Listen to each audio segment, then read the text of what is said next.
Hi, this is Denise with Paper Crafty, and today I want to share with you my very first digital kit that I made for my Etsy shop. I'm super excited. I got these postcards. They're antique postcards, and this is just a very simple kit. I scanned them in at 400 DPI, which is above industry standard. It was really high resolution, and did a little bit of editing on some of them because they were in some rough shape. Some of them were in some rough shape, but this is some New Year's postcards, which I thought was really fun. It's a I guess it was more of a thing, you know, in the 1920s. So kind of fun. A lot of these date from 1920s to early 1930s. So super excited to share these with you. And I thought I'd just go through it pretty quickly. So for example, this is basically what each of the cards are. There's 8 postcards total in this kit, and there's a front and a back to each card, and these are the actual size of the postcards. So they're scanned in, they're at the high resolution, and this is the actual size of them. So they are each approximately 3.5, and I think it's by 5.5 by 5.5. Yeah.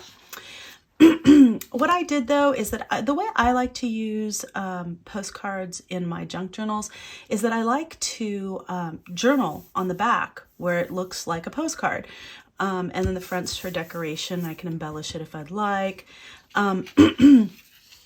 So what I did in these is I edited, retouched it in Photoshop Elements. I'm not even Photoshop Elements, just Photoshop. And I took all the words off of here so that, you know, it can be used for journaling and decorated, and you put your own stamp on there if you'd like. Now, the cool thing about this one is this is a really highly embossed image on the postcard. I don't know if you can see it, but it is so incredibly cool. You actually get that kind of embossed image on the back because, you know, this one's embossed and this one's debossed. So you can really see that in the back, and it came up on the scans and even survived the editing that I did, which I thought was so cool, which was, you know, really a surprise to me. So anyway, this is the first postcard. This cute little girl says Happy New Year with this bundle of flowers, and she's just darling. And there's a lot of gilding in this that, you know, you could go over with like a gold pen if you wanted to, which would be super cute. But yeah, a lot of fun. And this is another one of the postcards, but I made it into a large size because I didn't, you know, it wasn't big enough across the sheet for me to put 2 side by side. Along with the backs, it just wasn't quite big enough without it going to either end. And I know, at least with my printer, I can't print edge to edge, and it'll reduce the size of the postcards. And I wanted them to be the actual size of the postcards, so I filled the extra space on each of these with something different. And on this one, I did an enlargement of one of the postcards. And I printed this on, this is HP presentation paper. It's a 40-pound cardstock. I also printed it on a 32-pound HP, just regular, it's like a thicker, but it's just a regular printer paper. And it still came out really cool, and you can still see the debossed images.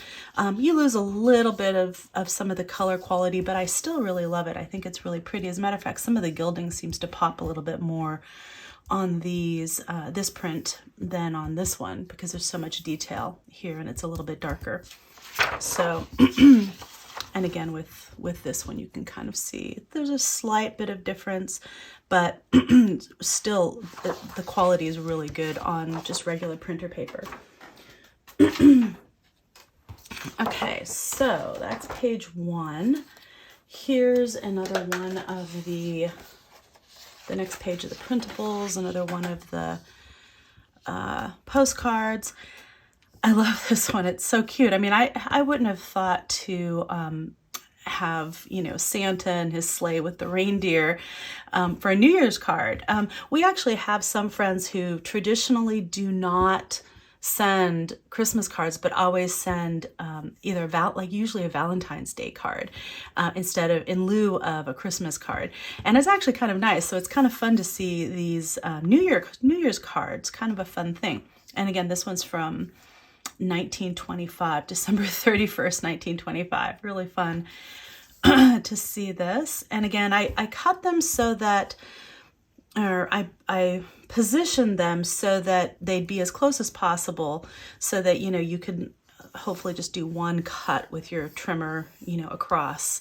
And I tried to line everything up like that to minimize the number of cuts that you'd have to make. I couldn't put them side by side at this size. And if they were side by side, you could just fold them in half. But I couldn't do that for this width. These are 5.5, and this is an 8.5 by 11 sheet of paper. So unless you have a printer that can print edge to edge, which I know mine doesn't, it doesn't fit. So super fun, with best wishes for the Happy New Year, and this cute little backing with the 2-cent stamp that's been canceled.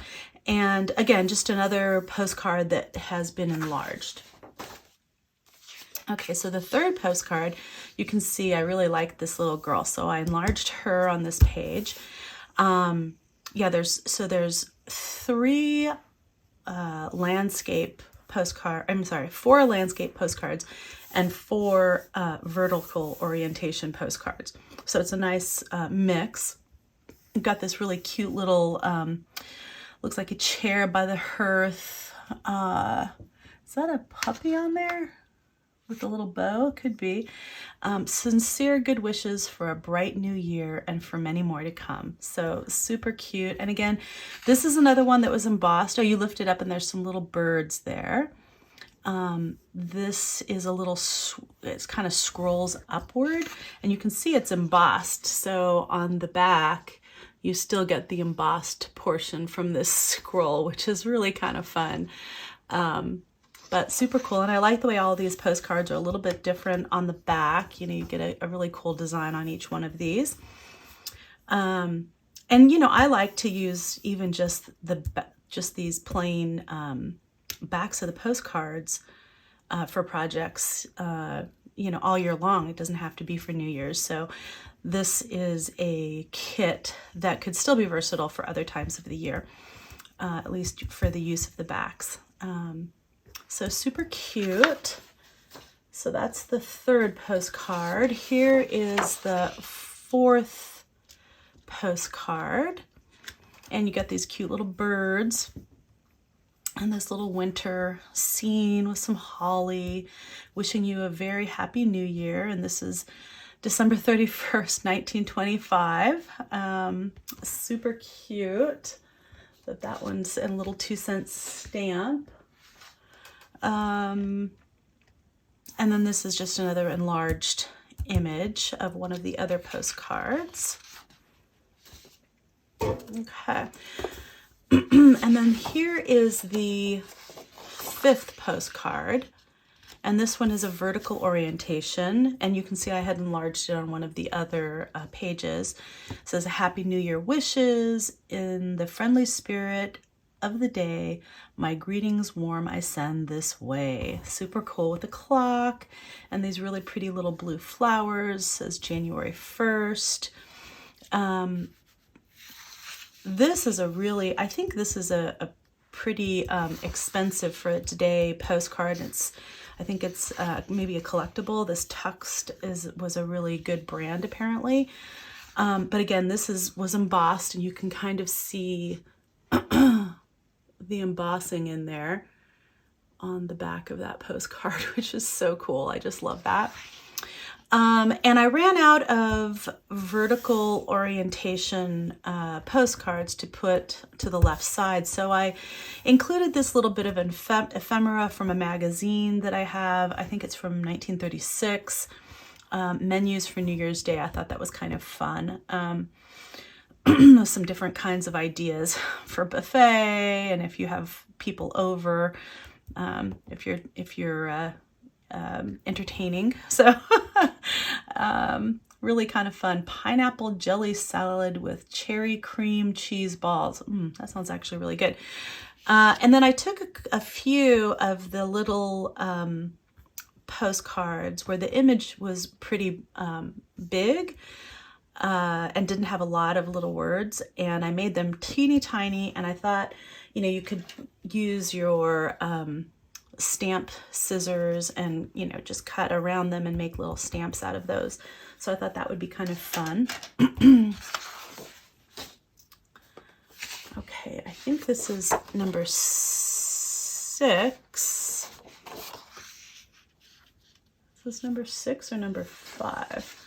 Anyway, this is the next postcard.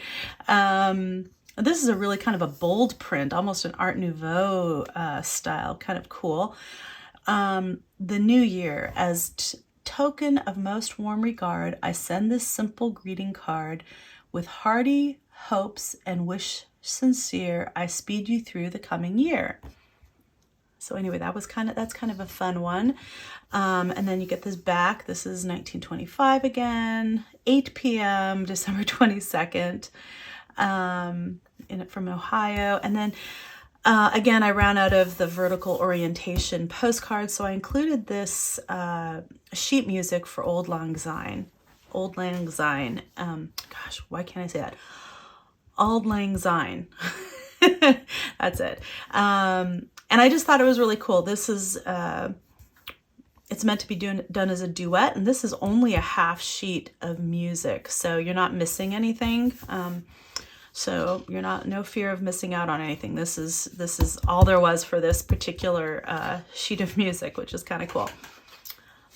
And then, okay, the next postcard is this one, and if you remember, this was one of the ones that was enlarged on the one of the other sheets. It says, best New Year's wishes, joy and health, success and wealth, and every other treasure. That's what I hope the coming year will bring in fullest measure. And I love this just little pine tree decoration on the other side, kind of framing the little house. I don't know what this is. This it looks like a denuded tree of some sort, but super cute. Really pretty with the wintry landscape. And then the back, again, the postcard, which has a different font here for postcard. A little 2-cent stamp again. And then if you can see, I took each of the postcards that are in this kit, and I put them basically half size. So they are, the height of the postcard is the same as the width. So now they're 3.5 inches tall. So they're about 3.5 inches tall by about 2 1/8 inches wide. So I thought those would be really fun. Those could also be used as journaling cards. Just if you could even kind of layer them up, some bigger journaling cards with smaller journaling cards. And again, you have the backs that, are great little journaling spots and can be used, year long. Okay. And then this is the last postcard that we have, and I just love this baby New Year with the bouquet of roses and the clock that says Happy New Year, and the holly with the berries. So cute, so cute. And again, this one is embossed. This was highly embossed, and if you see the back, look at all that detail with the embossing. This one was in pretty rough shape, so I did do some colorization to make it match the front of the card a little bit better. But just super cool. I mean, just the embossing, the detail on this is just so cool. Just so cool. I really love the way that turned out. And you can see you have all these, you know, ripped areas. It looks very distressed, which I love. I think it's super cool. And again, the half size postcards off to the side. So each of the postcards is in full size as well as this half size. So 5.5 by 3.5. Okay, these are all this orientation. 5.5 by 3.5, and then 3.5 by 2 1/8. Each postcard is in both orientations. So this is the other 4 postcards that are the horizontal orientation. So the ones that were on vertical orientation were on these other pages. So those are the vertical orientation ones. And then these are the horizontal. I could get all of those on one page. Okay, and then I thought, well, maybe people are interested in seeing what people actually wrote on the backs of these cards. And my intention was to make them so that they are the same size as the original postcards, okay? However, let's see. Here's the other. So there's 8 backs altogether. So these are the 8. And let's see, this one goes with this one. You can see what rough shape this was in. This is really dark, you know, compared to the front, just in really rough shape. So that's why I colorized this and did a little bit of work on it. But you know, I did make them so that if you can print edge to edge on your printer, these will be the same size as the postcards. I don't have that ability on my printer to print edge to edge. So it comes out like this, you know, kind of like a collage sheet of these backs of the postcards. You know, and you could take and, you know, put these on the backs of these, but they are going to be slightly smaller than the postcards themselves. So if you remember, these are 3.5 by 5.5. And these backs, if you are not able to print edge to edge like I can't, they're 5.25, probably by 3.25. Yeah, by 3.25. So it's about 1/4 inch off on all the sides. So hopefully you have a better printer than I do and are able to print them edge to edge. But if you can't, you know, you can always, you know, this isn't the best example. So for example, this one, you can always, you know, layer these 2 up and then take this back where it's written on. If you really want the back that has writing, you can, you know, put it over the top of that, you know, and then it will, so it'll be kind of like 3 layers, which makes it even a little bit thicker, which isn't bad. So that's the way to work around that. Or you could just use this as a collage sheet, because I think it looks kind of cool, to tell you the truth, just as a collage sheet. So you have 2 pages of that. And then as a bonus, I thought I'd include the full sheet music for Old Lang Syne. And this is, this one's for the piano. So you can see the other one that I have is, this is for the violin, flute, or similar combination. And these are actually duets. So this piano is a full page of music, and this is the whole thing. And the violin, flute, or that is just this half page. So you're not missing out on anything, but you know, you have both sheets of the music, which I thought was kind of cool. So anyway, that is my very first digital kit, and it's going to be going up in my Etsy shop. I'm super excited to share it with you, and I hope you enjoy them. I hope you enjoy this. I will be having a giveaway of this kit I will give away to one person in the United States and one international giveaway. It's just going to be for the digital kit, nothing printed out, but the digital kit itself. And what you do need to do is subscribe, like, and comment below. So anyway, I do hope you enjoyed this video. Thanks for sticking with me. I hope you enjoyed this kit. I hope you enjoy this kit. I think it's a lot of fun, and I'm really looking forward to using it. So again, this is Denise with Hypercrafty, and craft on.